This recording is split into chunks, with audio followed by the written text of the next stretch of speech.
78 tahun kita merdeka, yang semula itu yang melek huruf hanya 3%. Sekarang yang buta huruf barangkali nggak sampai 1%. Dan sudah memproduksi begitu banyak sarjana, master, doktor, profesor. Tapi kok dari sisi peradaban menurun drastis gitu. Sebagai contoh yang paling fenomenal begini. Tahun 1945 itu ada satu foto. Itu berjejer begini, ada Bung Karno, ada Bung Hatta, ada Pak Natsir, ada Agus Salim, ada Ali Sastroamidjojo, ada Panglima Sudirman dan sebagainya. Kira-kira ada 7 orang atau 8 orang. Yang terbayang itu masa di mana 97% rakyat itu buta huruf. Tapi mereka adalah politisi kita, mereka adalah pemimpin kita, mereka adalah negarawan, mereka adalah pemikir, mereka adalah penggerak, mereka adalah penulis yang baik juga, dan juga orator yang baik. Tapi hari ini ketika hampir semua orang melek huruf, doktornya banyak, seperti ada dua kolom terpisah antara politik sama kebaikan, Mas. Jadi ada kata-kata, ya orang baik masuk politik, kan begitu ya. Terus saya menyaksikan dialog yang sangat menyedihkan.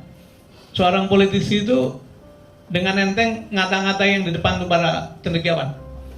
Coba aja kalau kalian maju belum tentu pilih itu. Kalian menyampaikan hal-hal yang tidak dimengerti oleh masyarakat. Masyarakat butuhnya sederhana saja, butuhnya sembako, butuhnya. Jadi ada gap yang luar biasa. Karena itu menurut saya memang gap ini mesti kita perpendek, dan mungkin saya agak realistis, mungkin tidak bisa buru-buru. Sama seperti proses membangun aliansi ketika 98 itu kan perlu panjang gitu. Tetapi harus dimulai. Dan saya percaya atau saya berharap pada kalangan muda itu yang akan menjadi penerima tongkat estafet harus lebih bersiap, karena memang keadaannya tidak menguntungkan bagi kalian. Beberapa waktu lalu harian Kompas menulis bahwa pada tahun 2045 ketika 100 tahun merdeka itu 51 juta rakyat mengalami defisit income. Jadi antara kebutuhan sama pendapatannya terjadi gap negatif. Yang itu melanda atau akan digendong oleh generasinya teman-teman muda ini. Dan itu artinya apa? Di samping harus bergelut untuk memenuhi kebutuhan dasar, tapi juga harus ikut menggendong tanggung jawab bagaimana kita mengembalikan cara kita bernegara. Nah, rasanya forum seperti ini, meskipun tadi Mas Eros mengatakan jangan diskusi lagi, tetap harus diskusi, tapi mungkin memang sudah waktunya untuk lebih pada apa tindakannya gitu. Bukan lagi membahas teori-teori, tapi membahas apa-apa yang mesti dikerjakan untuk mengembalikan. Dan saya juga rasanya makin hari makin bisa memahami kegelisahan Mas Eros, karena ini bukan soal yang ada di panggung, tapi di belakang panggung itu siapa gitu. Dan itu hubungan yang sangat delicate, yang mungkin sangat sulit diurai, karena hubungannya hubungan apa ya, penuh dengan kepentingan-kepentingan yang tidak mudah untuk di break, untuk ditubruk gitu. Karena itu sekali lagi mungkin kita memerlukan kesabaran, walaupun di depan mata terhidang hal-hal yang memang tadi tidak mungkin lagi kita sopan-sopan sebenarnya, tapi mungkin tahapan-tahapan itu perlu kita kondisikan. Mungkin gitu. Mungkin gini aja lah. Saya rasa kita harus menyebarkan pemahaman ini dan kejujuran kita terhadap kondisi kita sendiri gitu ya. Sebetulnya kita ini masyarakat bangsa ya, yang harus jujur mengatakan dan berani mengatakan, mulai dari siapapun, jenderal, intelektual, doktor yang nggak punya kerjaan sama. Kita ini koloninya ya, para oligark ini. Ya, apapun kenyataannya begitu. Sampai ada juga, saya juga sedih juga kalau melihat seorang kiai bagi-bagi duit itu ya. Ngeri juga loh ya. Begitu cepatnya gitu orang minggu lalu mengatakan A ya. 2 minggu kemudian setelah dikasih oleh pangkat itu ya, bisa ngomong yang sangat berbeda. Ya itulah mental orang-orang terjajah kan begitu ya. Jadi kita ini, ayolah kita bebaskan ya dari mental penjajah ini ya. Dan kita dijajah bukan bangsa lain seperti Nehru katakan, Bung Karno katakan, bangsa sendiri gitu ya. Jadi kesadaran bahwa kita ini orang jajahan itu harus Jangan mentang-mentang dia profesor gitu ya, banyak juga saya kenal itu. Masa ada rektor kayak begitu gitu kan? Yang mental rektornya Universitas Jajahan gitu loh ya. Dokter-dokternya dia dokter Universitas orang Jajahan yang tidak mau mengatakan saya dijajah, saya seorang merdeka. Makanya kalau bilang merdeka, padahal orang jajahan itu. Nah, kesadaran itu dulu yang kita bangun. Saya begini, pengertian diskusi penting lah. Tapi boleh yang mengarah gitu ya pada satu hal yang lebih konkret. Ini contohnya nih, Pak Mas Dirman, saya usul nih. Ya pakai 01 dulu nggak apa-apa lah, nggak apa-apa. Tapi juga rakyat, ini kesadaran seluruh Indonesia kok ya. Nah di kelompok Banteng tuh gini, jarang ngaji Pak, jarang ya. Nah, nanti kalau pas puasa ini, itu setiap malam ada panggung tuh ya. Cobalah gunakan panggung itu penyadaran seperti ini, gerakan perlawanan, gitu ya. Yang terbuka aja, tapi tidak dengan menghasut kan Pak ya. Dengan satu data-data fakta-fakta objektif setiap hari itu, yang tidak dimiliki oleh 03 Pak. Tapi pendukung-pendukung, kalau KW-KW ini biasa gitu Pak, di Banteng seruduk serumpuk ngombe gitu, ngombe itu minum gitu. Tapi untuk supaya untuk ngaji itu kadang-kadang gitu masih banyak yang malu-malu lah gitu ya. Tapi kalau di sini kan satu hal yang strategis, katanya suruh yang konkret-konkret usulnya. Jangan cuma diskusi aja itu loh. Cobalah ini, Pak Sudirman kan bosnya itu ya di kelompok itu ya, bikinlah program ya, program terawih ya dengan ceramah tertentu. Nah saya berani menanggung juga kalau harus, siapa nanti yang mikul dosanya kalau itu, saya daftar Pak. Saya juga mau lah, gak apa-apa lah. Mikul dosanya juga kok dibuat ceramah begitu.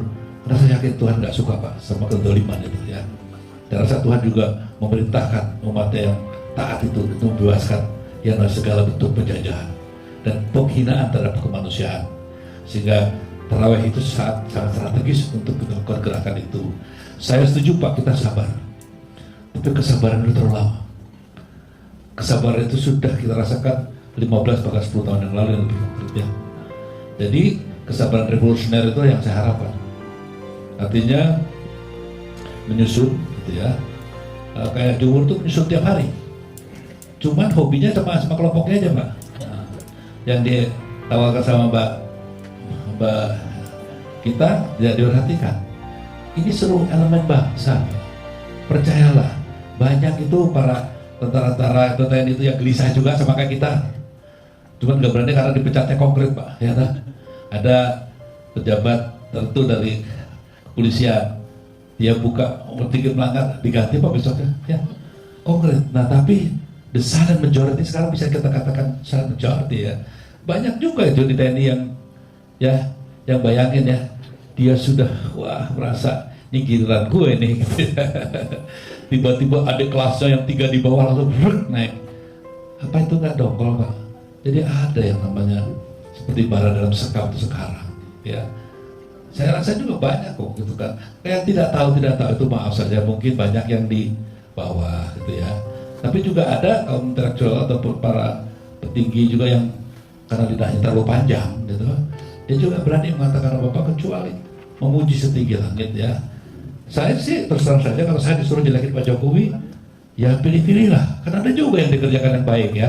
Kita hargailah apa yang sudah beliau kerjakan. Tapi pada saat perusakan terjadi kita katakan Pak Jokowi sampai yang ngawur ini tau gitu loh. Ya, contohnya Pak ya, ini quick count baru 1 hari dia sudah nongol gitu ya, itu kan legitimasi politik diberikan. Nah kalau itu gak usah ada pemilu deh saya bilang, nanti setiap pemilu Pak gampang Pak diusulkan aja Pak, begitu quick count selesai, udah gak usah ada apa-apa lagi karena sudah legitimate semuanya. Pidatonya juga malamnya langsung tuh, wih kok bisa banyak itu ya di Senayan gitu ya, ini kan luar biasa Pak. Jadi negara sihirnya sekarang ini Pak ya. Jadi menurut saya minta gunakanlah malam Ramadan ini ya, satu tobat bersama dengan memberikan ceramah. Nah kalau nanti pendukung 01 nggak berani gitu Pak, pecat aja Pak ya. Nah kalau menurut saya ajak aja lah, ceramahkanlah itu bahwa ketidakadilan itu A, B, C, D, bahwasanya harta Indonesia itu habis sudah 1, 2, 3 gitu. Orang-orang ini begini-begini gitu ya. Pemilik Indonesia itu bukan rakyat Indonesia tapi 100 orang di majalah Forbes itulah, begitu Pak ya. dan harus berani Pak, bukan dengan kebencian, tapi saya melihat bahwasanya it's urgent matter ya. Kalau kita selalu dengan basa-basi, Pak saya kurang apa Pak basa-basi, saya kan di kebudayaan Pak, ngomong harus halus, bahasa cinta, nggak ngerti Pak, budak gitu ya. Ya udah sekarang saya ngomong gini aja lah, ya toh. Paling-paling nanti kayak Mas Em ya. Mas Em tuh sakit perutnya kan dipanggilin polisi kan. Jadi nggak usah takut lah. Nggak usah takut lah saya pikir ya. Saya rasa kalau kita melawan dengan cinta tuh nggak usah takut. Artinya kalau saya katakan dengan Pak Jokowi, please be careful. You are the President of Republic Indonesia, no longer direktur dari sebuah pabrik mebel. You are the President ya. Segala gerak Anda menjadi contoh dan panutan. Nah sekarang ini kok golek perkara terus ini ya, golek perkara Pak gitu. Buya nanti ngasih bintang 4-nya Pak siapa Pak Bowo itu nantilah setelah semuanya sudah settle down ya. Saya rasa kalau saya sih nggak ada kebencian sama Pak Prabowo, wajar dong 3 kali kalah menang wajar ya. Tapi makanya saya Pak malas terjebak mempersoalkan angka. Udah settingan yang udah jelas itu ya. Sekarang yang saya perlukan di sini, bagaimana kita bisa membuktikan bahwa angka yang ada di sana itu tidak benar. Itu kan tugasnya sudah ada. Saya beda lagi Pak. Hati-hati, angka ini jebakan juga biar kita ngurusin angka. Pada angka yang lebih gede lagi ada. Nikel harganya berapa, harganya siapa itu yang punya, yang bisa menikmati. Nanti kalau udah menang pemilu, O1, O2 itu masih sama yang nikmatin, atau kita dibohongin terus katanya negara lebih kaya dan mereka ada bayar pajak, periksa dong pajaknya ya, jangan-jangan pajaknya ada bukutnya 3 ya. Nah ada seorang penduduk Indonesia beli pesawat jet, private jet 1.7 triliun rupiah, luar biasa. Coba itu kita bicarakan tuh Pak, udahlah Pak, tolong Pak, sudah deh, saya bilang saya sabar Pak gitu kan, tapi kesabaran yang revolusioner itu yang saya harapkan. Sehingga kalau kita nanti berpisah Pak, sekarang nanti habis ruang nih, mari Pak berpisah untuk menyusun. Itu yang saya harapkan. Terima kasih. Capres kan gitu kan pada waktunya selesai. Begitu Mas Ganjar barangkali. Jadi kita mesti menjahit satu platform baru yang isinya dari bermacam-macam. Karena kalau kita terus berjuang untuk masing-masing nomor, nanti kalau perjuangan sukses siapa yang maju? Ganjar atau Anies? Itu akan muncul konflik baru. Jadi kalau saya usulnya adalah malahan kita ini harus terus menjahit berbagai warna, berbagai kepentingan politik untuk yang lebih besar tadi, untuk Indonesia gitu. Jadi perjuangan kita ke depan, saya dan kawan-kawan barangkali bukan lagi memperjuangkan kemenangan Pak Anies. Pak Anies itu sudah ada logikanya sendiri lewat MK, lewat angket dan sebagainya, itu urusan partai politik. Jadi kita ingin memasuki satu era baru di mana yang kita perjuangkan adalah bagaimana demokrasi selamat, bagaimana Indonesia selamat, bagaimana kembali pada konstitusi. Dan itu memerlukan satu effort yang lebih besar. Jadi saya kira pada waktunya kalender pemilu akan selesai sesuai dengan KPU, tapi kita mesti punya kalender baru yang tidak dibatasi oleh waktu. Itu pandangan saya begitu. Apa sekarang ini kan sebenarnya sudah jelas ya. Cuma karena kita ini senang bertanya, senang ini, ini udah jelas itu ya. Oke, kita gini deh, kalau mau diinstruksikan, dukunglah kita civil society atau apapun namanya ya. Ayo kita minta pertanggungjawaban dari para partai ini untuk hak angketnya itu harus jadi. Gitu. Ya, itu. Nah saya cuma, di sini saya berani, kalau saya berani mengatakan itu, saya udah telepon Hasto, tak antemin gue orang tadi gitu loh ya. Nah, itu udah, saya bilang mau Amin, gue macam-macam awas gue Amin ya, enggak kata jalan. Ya, catat aja nih, saya ngomong ya. Kalau nggak nanti bilang gitu. Itu Mas Servo yang ngomong, ya Mas saya ngomong. Dia ngomong juga sama saya, ya kan? Nah, apalagi bewok saya belum pernah ketemu tuh ya. Karena susah juga telepon tuh ya. Nah, cuman satu, tolong dong kita jangan lupa sejarah ya. Bahwa partai-partai ini transaksionalnya kan tinggi. Kita jangan determinasi gerak kita itu diserahkan ke mereka. Mereka itu perlu dukungan kita, ya kan? Jadi jangan terbalik. Kita jangan jadi objeknya mereka, tapi kita menjadi subjek perubahan, gitu kan? Jadi bukan seperti yang sering kita bayangkan bahwa oh ini kan partai harus di depan dong. Kalau perlu lu ikutin aja deh, karena lu nggak jelas tuh kan itu kan, ya.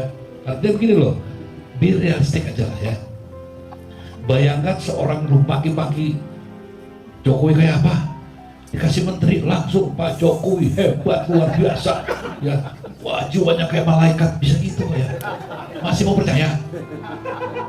Atau kita sebagai civil society stand up the people, gitu kan? Kata John Lennon ya, lawan itu. Kalau nggak berani ya udah nggak usah ngomong lah, gitu ya, bikin pusing, ya kan? Makanya saya bilang juga, tanya nih Jumur nih, ya, ini orangnya nih. Kadang-kadang berjuang harus ada strategi gitu, ya.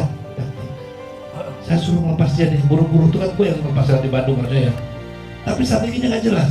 Saya bilang, lu ngapain dari Bandung? Kan hour kita juga harus dipikirkan gitu ya. Jangan romantis itu loh ya. Berjuang hari ini kok romantis itu kan. Di sana cash in, cash outnya juga luar jelas. Kita masih romantis ya. Itu biar urusan mereka-mereka yang sering nangis saja lah ya. Tapi kita orang lapangan kan, ya nggak coba ya. Udahlah, jangan terlalu gimana gitu. Udah kita lawan aja. Nggak usah pikir panjang-panjang. Ini udah brengsek ya. Udah brengsek dan sudah jelas, nggak usah dibahas lagi. Dan tentunya satu, saya tetap setuju Pak ya, tetap di garis konstitusi. Nah, saya tegaskan lagi nih Pak, bahkan bilang konstitusi dia menurut Pak Sarna kan baik-baik saja.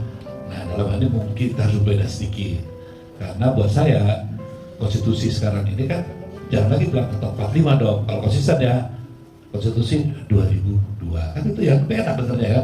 Lebih jatuh, jadi kita betul-betul mengacu pada konstitusi yang benar dan kita sepakati. Jadi kepengertian dalam saya yang saya tawarkan, konstitusi pengertian yang saya pahami pada dalam konstitusi yang tidak menyimpang ya dari roh jiwa sukma dan pemikiran yang tertampung dalam preambul Undang-Undang 45 yang diterjemahkan dalam pasal-pasal sebagai yang nantinya dibijakan operasional berbahasa negara sebagaimana tahun 45. Bahwasanya ada amandemennya, jangan dihapus dong yang 45-nya. Ya, ditambahkan saja yang kita bisa perdebatkan gitu loh.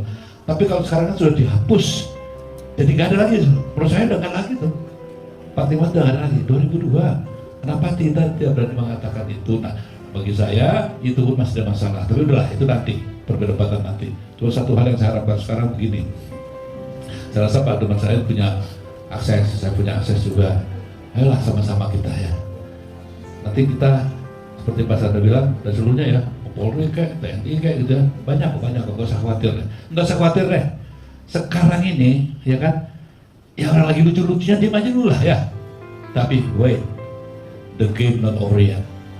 The game not over yet. Satu hari pasti jawaban itu akan terjadi. Jadi percayalah. Dari dulu nama-nama kedoliman itu pasti tumbang. Kenapa takut itu? Jadi kalau saya minta, kalau saya bilang terima maaf, kata saya waktu pertama ya, saya kalau diskusi dari masyarakat sebetulnya itu hanya sinikal aja ya. Karena saya diundang seminar kemana-mana, ya toh. Berakhirnya apa? Ributnya di WAK itu ya. Tapi menyusun gerakannya nggak ada. Jadi di WAK itu juga bahaya itu. Dia tulis WAK itu seolah-olah sudah bergerak. Iya, di WAK itu kan banyak benar. WAK kita harus begini. Gak pernah tuh aku lihat tuh begitu turun ke jalannya si narti lagi ya. Nah itu yang saya juga coba pikirkan bersama. Mudah-mudahan satu yang saya minta ini. Saya juga lagi mikir ya Pak. Saya jelas kok orangnya ya. Kita mau bergerak. Sorry tuh ya. Rajin juga. Ayo kita bergerak sekarang. Air aja dipegang tangannya nggak ngucur, apalagi duit. Cuma ngomong doang Pak ya. Nah ini coba kita pikirkan gimana caranya. Apapun namanya kita perlu logistik ya. Bisa nggak kita sama-sama semua nih? Ayo dong kita sama-sama ya. Artinya kalau berjuang tuh jangan tanggung-tanggung lah ya. Apa yang saya berikan mungkin tidak banyak, tapi saya akan berikan. Berani nggak teman-teman gitu? Jangan cuma ngomong doang nih Wak ya. Kita berjuang, datang aja suruh. Gini Pak bikin acara Pak ya. Jangan lagi itu saya bukain itu Pak, apa kotak itu? Kotak sumbangan alhamdulillah kosong. Yang datang 300 alhamdulillah kosong. Dari situ harus kelihatan kualitas gerakan kita, komitmen bersama kita nggak ada. Nah itulah makanya kenapa saya harus ngomong seperti ini. Yang jadi budayawan kan beliau satu. Nah, saya jangan nakal apa ya. Dan saya itu aja. Terima kasih atas undangan ini. Mudah-mudahan ini pertemuan yang akan berkembang.